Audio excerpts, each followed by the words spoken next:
We've had a lot of big thematics moving markets over the past few years. Of course, we had the unifying force of the pandemic in 2020, which was something that impacted all markets and all economies very, very rapidly. Of course, that's receded, and then we've had this, very much 2022-centric monetary tightening theme, where central banks were trying to attack inflation and continue to be.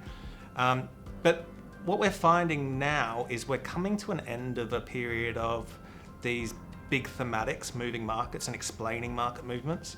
What we're finding is there are, the explanations are more idiosyncratic, and by that what we mean is more stock specific or more tied to, individual nuances within economies and within markets. Broadly, what we're trying to do to adjust to changing market dynamics is more bottom-up in nature. And so where we're using external managers, or even indeed our own direct equities team, what we're really doing is making sure we have investment managers who are able to adjust at the base level, at that stock selection level, the portfolio positioning based on contemporary facts. And when you think about that, that makes a lot of sense, because these people are out meeting with company management, they're out sort of in the real economy in a day-to-day basis.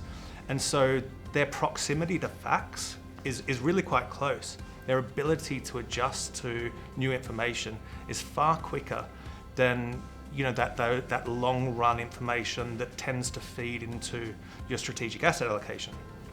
And then when we take another layer on top of that, at a sub-asset class level and indeed a factors level, throughout time we'll lean into things such as growth and value, or indeed towards government bonds and away from credit and vice versa.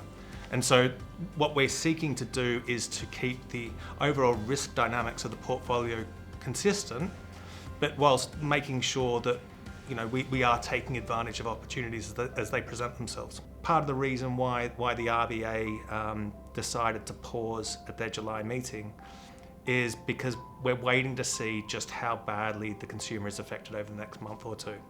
And if the consumer is affected how we think they might be, it does mean that the economy will start to slow down much quicker than it's currently running. And so that's going to lead to some ructions in markets. There will be some of those sort of trends and counter trends we've spoken about in the past. There is very much the possibility of some of those weird days where bad news is good news, where you get a bad GDP print and markets respond positively because they're implying, or they're inferring that central banks will therefore drop interest rates and therefore make the monetary environment easier. And so over the next 6 months, we are expecting to see a little bit of volatility. We don't think that's going to go away, but we think around about the end of the year, and as we move into 2024, the markets will start to become more calm, and the heavy lifting will have been done.